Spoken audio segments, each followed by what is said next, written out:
तो जय हिंद बच्चों, लेकर आ चुका मैं आप लोगों के लिए क्लास 9th केमिस्ट्री से आपके पास नेक्स्ट चैप्टर, जिसका नाम आपको साफ साफ यहाँ पे दिख रहा होगा।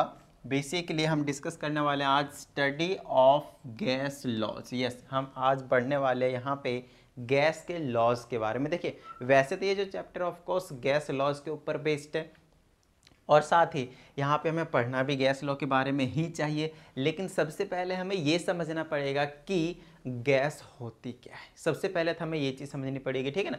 तो ये इन सारी चीज़ों से हट के सबसे पहले मैं आप लोगों को एक छोटा सा इंट्रोडक्शन दे दूं गैस के बारे में। और बेसिकली ये जो वीडियो रहेगा वो गैस के बारे में, गैस के बिहेवियर के बारे में, गैस के प्रॉपर्टीज़ के बारे में, गैस के बेसिकली कैरेक्टरिस्टिक्स के बारे में, ताकि आप लोगों को एक आइडिया हो जाए, पहले से ही पता हो कि गैस एक्चुअल में होता क्या है। फिर जब हम उसके बारे में, गैस के लॉज के बारे में पढ़ेंगे तो फिर आपको मज़ा सा आ जाएगा, राइट।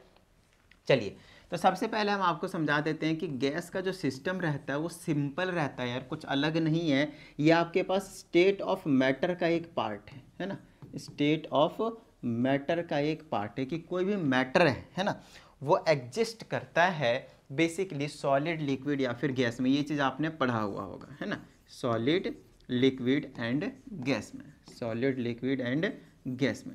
और भी दो होते हैं, उसको हम अभी थोड़ा सा साइड रखते हैं। फिलहाल हम बात कर रहे हैं यहाँ पे सॉलिड, लिक्विड और गैस की जनरली, ठीक है।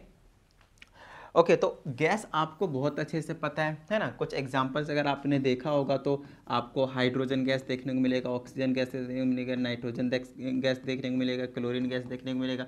दुनिया भर के ये डायटोमिक के फॉर्म में एग्जिस्ट करते हैं। ये चीज़ें आपको पहले से पता है कि गैसेस के फॉर्म में रहते हैं, राइट। अब बेसिकली हमें इन्हीं गैस के प्रॉपर्टीज़ के बारे में पढ़ना है, इन्हीं के बारे में सारी चीज़ें बेसिकली इस चैप्टर में हम डिस्कस करेंगे। तो अभी ये जो वीडियो है उसमें हम सिर्फ इसके प्रॉपर्टीज़ के बारे में डिस्कस करने वाले हैं। तो आइए मैं आप लोगों को समझाता हूँ कि क्या कहानी रहने वाली है ना। सबसे फर्स्ट पेज पे आ जाते हैं। यहाँ पे आप देखेंगे सबसे पहले हमें गैस के बिहेवियर को समझने के लिए explains about behaviour of gases. तो जितने भी टाइप के गैसेस होते हैं उनके बिहेवियर को अगर आपको समझना है तो हमें काइनेटिक थ्योरी पढ़नी पड़ेगी। Kinetic theory of gases, yes, kinetic theory of gases हमें पढ़नी पड़ेगी। तो सबसे पहले पढ़ते हैं इनके मेन पोस्टुलेट्स क्या हैं, है ना। काइनेटिक थ्योरी ने कुछ स्टेटमेंट दिया है, बोले तो कुछ पोस्टुलेट्स दिए हैं जिनको हमें समझने की बहुत ही ज़्यादा ज़रूरी है। तो चलिए देखते हैं, समझते हैं। इसमें कहा जाता है gases are made up of minute particles. ये मिनट नहीं है, माइन्यूट। माइन्यूट मीन्स आप कह सकते हैं टाइनी पार्टिकल्स। टाइनी का मतलब सिंपल सा मतलब होता है वेरी स्मॉल। यस, हम वेरी स्मॉल पार्टिकल्स की बात कर रहे हैं, ठीक है। तो गैसेस जो मेडअप होते हैं किससे बने हुए रहते हैं, माइन्यूट पार्टिकल्स होते हैं, जिसको हम जनरली या तो एटम्स कहते हैं, या तो मॉलिक्यूल्स कहते हैं, या फिर आयंस कहते हैं। और जनरली आप लोगों ने देखा भी होगा कि जनरली हम जो कहते हैं कि everything is made up of atoms, यही चीज़ कहते हैं, everything is made up of atoms. तो एटम्स हो सकते हैं, या फिर एटम्स मिल जाते हैं तो मॉलिक्यूल्स बना लेते हैं, मॉलिक्यूल से हो सकते हैं, या फिर वो इलेक्ट्रॉन को लूज और गेन करते हैं तो उसके फॉर्म में वो आयंस, कैटायन एंड आयंस के फॉर्म में भी एग्जिस्ट कर सकते हैं। तो जितने भी माइन्यूट पार्टिकल्स गैसेस के स्टेट में रहते हैं बेसिकली वो या तो एटम से, मॉलिक्यूल्स या फिर आयन से मिलकर बने हुए रहते हैं, ठीक है। चलिए एग्जाम्पल के तौर पे अगर मैं H2 की बात करूँ, देखिए H तो हाइड्रोजन है, लेकिन H2 क्या आपके पास एक मॉलिक्यूल है, ये एक एटम हो गया, है ना। जब दो एटम मिल गए थे एक मॉलिक्यूल बन गया। तो अगर आप नोटिस करें तो H2 जो है आपके पास वो क्या, गैस के फॉर्म में। तो गैस क्या हो गया आपके पास, एक मॉलिक्यूल के फॉर्म में एग्जिस्ट कर रहा है। जब हाइड्रोजन ही आपके पास एक इलेक्ट्रॉन को लूज करता है तो कुछ ऐसे नज़ारे दिखाता है। मैंने हाइड्रोजन वाले चैप्टर में आपको करवा रखा है। बैलेंसिंग के लिए आप ऑफकोर्स सब तरफ दो दो दो दो दो दो दो दो लगा देंगे ताकि ये जो है वो H2 गैस बना ले। ये वाला जनरली H2 आप इस तरह से लिख सकते हैं, हाइड्रोजन गैस ने इस तरह से इलेक्ट्रॉन को लूज करे बैलेंसिंग करने के लिए।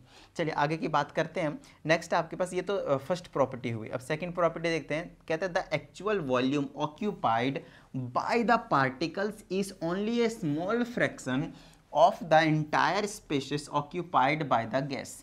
बहुत ही अच्छी स्टेटमेंट है, बहुत ही सिंपल ही स्टेटमेंट है। आइए इसको समझने के लिए एक छोटा सा एग्जांपल कंसीडर करते हैं इस वाले बोतल का, ठीक है। ये जो बोतल है वो आपको साफ साफ देख रहा है, राइट। इस बोतल के अंदर अभी मेरे पास थोड़ा सा वाटर है, ठीक है, कोई टेंशन वाली बात नहीं है। वाटर की हम बात अभी करेंगे ही नहीं। अभी जो हम बात करने वाले हैं वो ये बात करने वाले हैं कि अगर ये खाली है, लेट से क्या है आपके पास खाली है, ये खाली नहीं है, अभी कर देते हैं।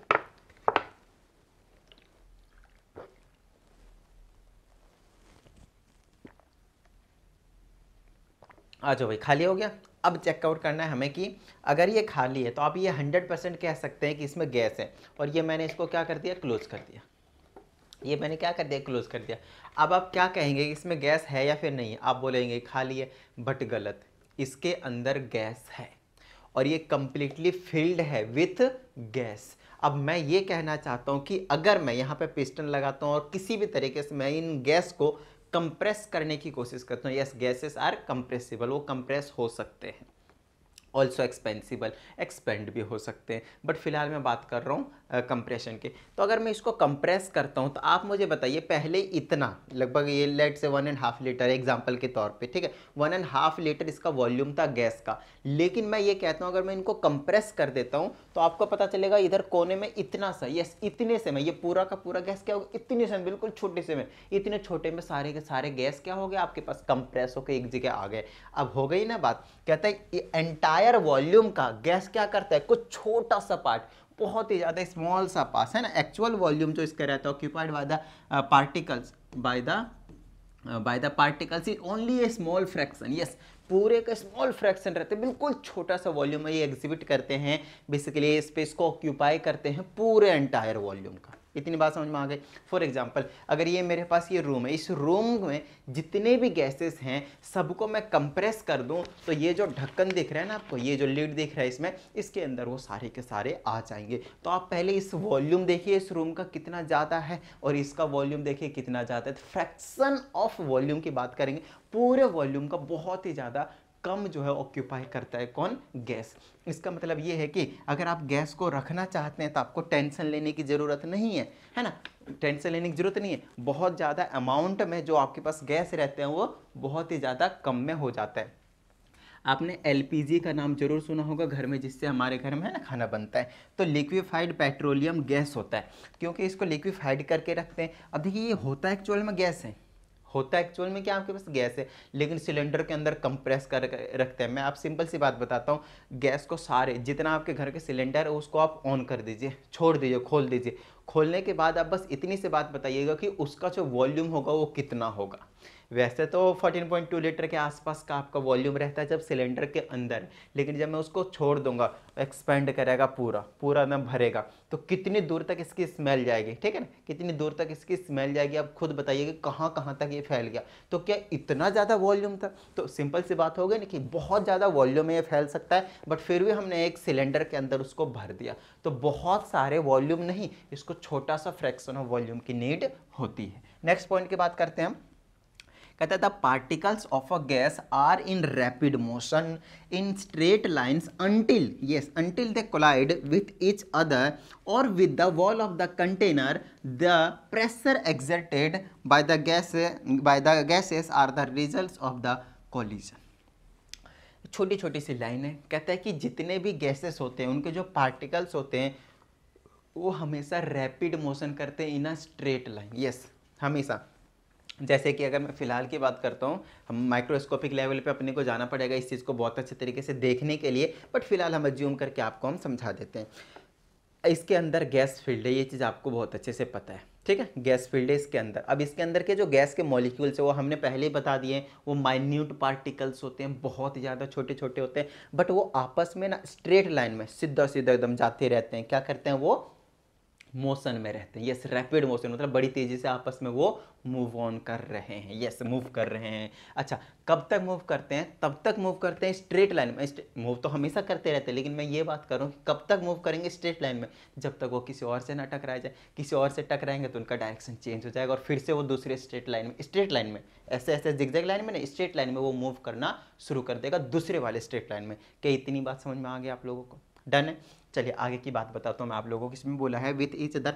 अच्छा जरूरी नहीं कि आपस में किसी और गैस के मॉलिक्यूल से टकराया तभी उसका डायरेक्शन चेंज होगा और फिर से स्ट्रेट लाइन में मूव ऑन करना शुरू करेगा। अगर वो कंटेनर, मान लीजिए कंटेनर है, जिस कंटेनर के वॉल पे जाके टकरा गया तो फिर भी वहां से बैक आ सकता है, दूसरे डायरेक्शन में किसी एंगल पे जा सकता है और फिर से वो स्ट्रेट लाइन में मूव ऑन करना शुरू कर देगा। अच्छा अब बात आती है यहाँ पे, the pressure exerted by gases are the results of collision. अब जितने भी गैसेस होते हैं क्या करते हैं, प्रेशर एक्सर्ट करते हैं, एक दूसरे पे करते ही करते हैं, और on the wall of the basically container, जो भी कंटेनर होता है उसके वॉल पे क्या करते हैं, प्रेशर एग्जर्ट करते हैं, तो प्रेशर की वजह से उनके बीच में क्या होता है, आपस में कोलिजन होते रहता है। कोलिजन का मतलब टकराते रहते हैं और कुछ नहीं, ज़्यादा टेंशन लेने की कोई जरूरत नहीं है। बताइए यहाँ तक किसी तरह की कोई प्रॉब्लम? ठीक है, नोट डाउन हो गया क्या? स्क्रीनशॉट ले लीजिएगा। आगे चलते हैं सेकंड वाले पॉइंट में। देखिए इसमें कुछ और भी पोस्टुलेट्स हैं, है ना, टोटल 6 पॉइंट्स गिवन है। इसमें देखते हैं फोर्थ में, कहते हैं the particles of a gas are perfectly elastic, no energy is lost when particles collide. देखिएगा मतलब ये इतने माइक्रोस्कोपिक लेवल पे होता है कि इनके पार्टिकल्स इतने ज़्यादा छोटे हैं, ये इतने ज़्यादा छोटे हैं कि हम ये नहीं कह सकते कि आपस में टकरा रहे हैं तो एनर्जी का लॉस हो रहा है। कभी आपने अगर देखा भी हो तो आपको पता चलेगा, आपस में आपने किया भी होगा, जब आप दौड़ते हैं और आपस में टकरा जाते हैं, मैं कुछ नहीं कहता हूँ, एक रूम में रहिए और आपस में टकराते रहिए, बस टकराते रहिएगा तो वो क्या हो जाएगा, हमारे बॉडी से हीट के फॉर्म में एनर्जी रिलीज होगी, तो एनर्जी तो रिलीज हो गई, एनर्जी लॉस हो गया, तो इसको हम इलास्टिक कोलिजन नहीं कहते हैं। पहले ये समझिए कि इलास्टिक कोलिजन होता क्या है। परफेक्टली इलास्टिक कोलिजन कहा जा रहा है इसको। देखिए कोलिजन मतलब टकराना, परफेक्टली इलास्टिक मतलब किसी भी तरह की एनर्जी का लॉस नहीं होना, एनर्जी का लॉस नहीं होना। और ये जो गैसेस होते हैं, गैसेस के जो माइन्यूट पार्टिकल्स होते हैं वो टकराते हैं तब परफेक्टली इलास्टिक की कंडीशंस को लगभग सेटिस्फाई कर रहे होते हैं। ठीक है, चलिए, क्योंकि इसमें किसी भी तरह की कोई भी एनर्जी लॉस नहीं होती है। आगे की बात करते हैं। कहा जाता है the average kinetic energy of the particles increases in direct proportion to the absolute temperature of the gas. तो जैसे जैसे इसमें कहा जाता है कि अच्छा डायरेक्ट टेम्परेचर के प्रोपोर्शन में जिस रेशियो में आप टेम्परेचर बढ़ाएंगे उसी रेशियो में इनका जो काइनेटिक एनर्जी होता है वो मूव करते रहता है, बढ़ते रहता है। कहने का मतलब ये है कि अगर आपके पास एक कंटेनर में गैस है ना, इसके अंदर पूरा का पूरा क्या फील्ड है आपके पास, गैस फील्ड है, ठीक है ना, पूरा का पूरा आपके पास गैस फील्ड है। अगर यहाँ से मैंने हीट दे दिया है ना, तो इसका जो टेम्परेचर होगा वो राइज हो जाएगा। अगर हमने यहाँ पे हीट दे दिया तो यहाँ पे टेम्परेचर क्या हो जाएगा आपके पास, राइज हो जाएगा। अच्छा ट्टेम्परेचर राइज हो जाता है तो जितने भी गैस होते हैं उसके जो काइनेटिक एनर्जी होते हैं वो इंक्रीज हो जाते हैं, और टेम्परेचर और जो काइनेटिक एनर्जी होते हैं वो सेम प्रोपोर्शन में, यस सेम प्रोपोर्शन में, सेम रेशियो में कह सकते हैं, है ना, सेम प्रोपोर्शन में इंक्रीज करते हैं। खत्म बात, ये चीज़ है आपके पास, ठीक है ना। अच्छा इसी चीज़ को अगर मैं एग्जांपल से समझाने की कोशिश करता हूँ तो लेट से अगर पहले 0 डिग्री सेल्सियस टेम्परेचर था, तो 0 डिग्री सेल्सियस नहीं लेते हैं, थोड़ा सा अलग लेते हैं ताकि आपको रेशियो अच्छे समझ में आए। मान लेते हैं 10 डिग्री सेल्सियस टेम्परेचर था और उसकी गैस के मॉलिक्यूल का काइनेटिक एनर्जी मान लेते हैं कि 20 था एग्जाम्पल के तौर पर, और अगर हमने इसको 15 कर दिया, 15 डिग्री सेल्सियस, तो ये 30 हो जाएगा, है ना। अगर मैंने इसको 20 डिग्री सेल्सियस करा तो इसका काइनेटिक एनर्जी 40 हो जाएगा, मतलब रेशियो को सेम मेंटेन करेगा, ठीक है ना। 20/10 2 आएगा, 30/15 2 आएगा, 40/20 2 आएगा। ये जो रेशियो आ रहा है ना सेम प्रोपोर्शन में इंक्रीमेंट करता है, ये इनका कहने का मतलब है और कुछ नहीं, ठीक है। चलिए आगे की बात करते हैं हम, इसको थोड़ा सा बड़ा करके मिटाते हैं, जल्दी मिटेगा, है ना। आइए नेक्स्ट की बात कर लेते हैं। ये छोटी छोटी चीज़ें ये आप लोगों को समझ में आ जाना चाहिए, ठीक है ना। चलिए आगे की बात करते हैं अब हम।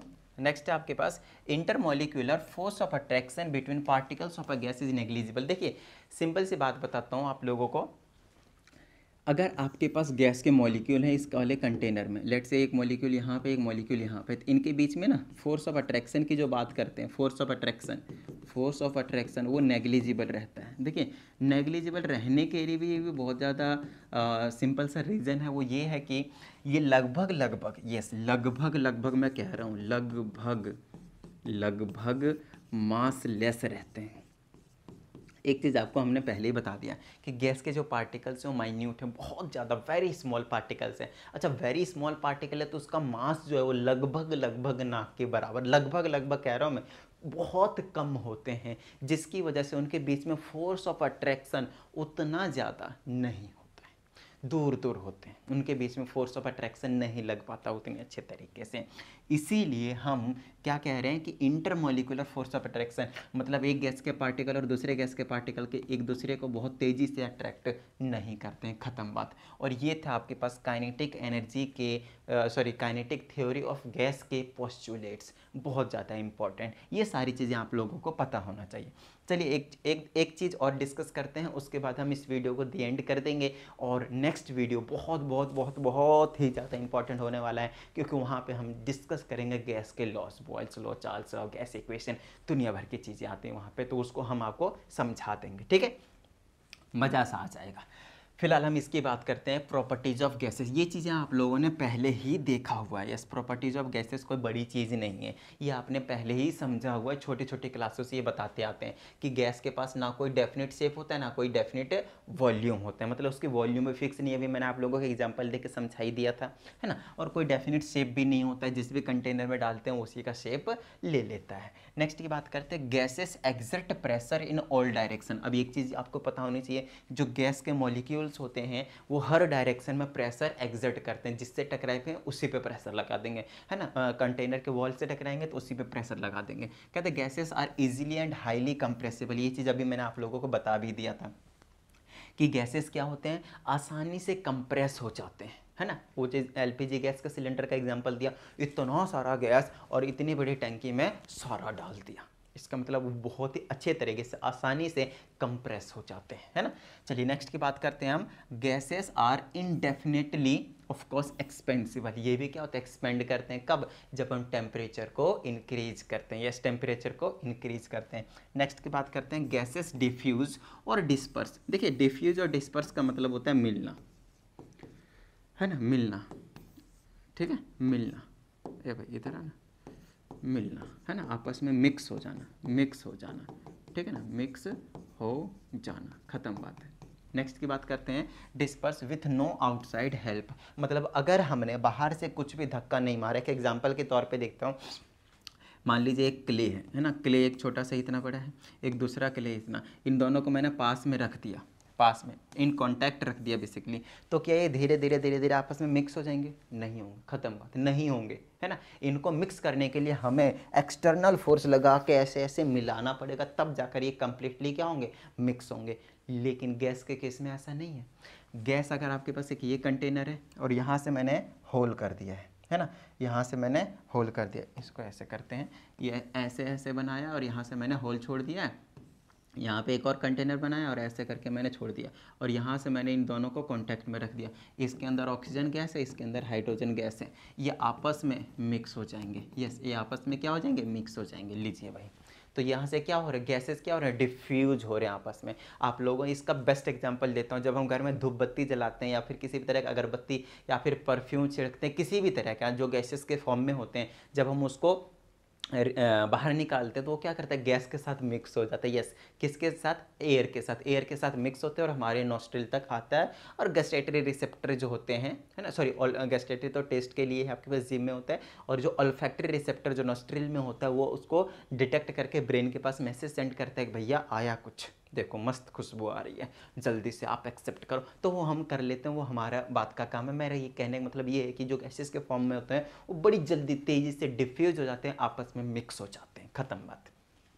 नेक्स्ट की बात करते हैं, gases have relatively low density. ये चीज़ नॉर्मल सी बात है ना। गैसेस हैव जनरली क्या है, रिलेटिव लो डेंसिटी। कहने का मतलब ये है कि दूसरे के कंपैरिजन में इसकी जो डेंसिटी होती है वो बहुत ही ज़्यादा कम होती है। देखिए डेंसिटी का फॉर्मूला होता था आपके पास मास पर यूनिट में वॉल्यूम, तो वॉल्यूम जितना ज़्यादा बढ़ेगा डेंसिटी उतना ही ज़्यादा कम होगा। और एक चीज़ आपको पता है, इसके पार्टिकल्स का मास लगभग लगभग नेग्लिजिबल रहते हैं, बहुत सारा पार्टिकल्स छोटी सी जगह पे आ जाते हैं, समझ में आ जाते हैं ना। या फिर आप ये भी कह सकते हैं कि जितना भी मास रहता है आपके पास वो बहुत बड़े वॉल्यूम में फैला हुआ रहता है, बहुत ही ज़्यादा बड़े वॉल्यूम में फैला हुआ रहता है। वॉल्यूम ज़्यादा होता है, डेंसिटी वैसे भी कम हो जाएगा। तो ओवरऑल जो आपके पास प्रॉपर्टीज गैस की जब हम बात करते हैं तो ये जनरली 5 चीज़ें आप लोगों को, 6 चीज़ें आप लोगों को पता होना चाहिए। नॉर्मल सी बात है। यहाँ पे अभी मैंने आप लोगों को कुछ भी एक बोलते हैं ना कि तगड़ा सा काम करवा दिया इस वीडियो में, नहीं।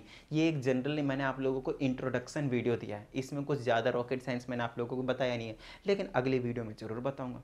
अगली वीडियो बहुत बहुत बहुत ज़्यादा इंपॉर्टेंट होने वाला है। तो ठीक है, अभी तक भी अगर आप लोगों ने वीडियो को लाइक नहीं किया तो फटाफट लाइक कर दीजिए, और साथ ही अगर आप इस चैनल पे एक नई स्टूडेंट है तो चैनल को सब्सक्राइब करके बेल आइकन को जरूर प्रेस कर लीजिएगा। और तो खैर क्या ही, बाकी सब कुछ तो आपको पता ही है। नेक्स्ट वीडियो के लिए बिल्कुल मिस मत करना। नेक्स्ट वीडियो बहुत अच्छे तरीके से देख लीजिएगा, क्योंकि वहाँ पे हम बॉयल्स लॉ करवाने के साथ साथ कुछ न्यूमेरिकल्स को भी डिस्कस करवा दूंगा। ठीक है, तो चलिए प्रैक्टिस करते रहिएगा, मिलते हैं अगली वीडियो में। जय हिंद।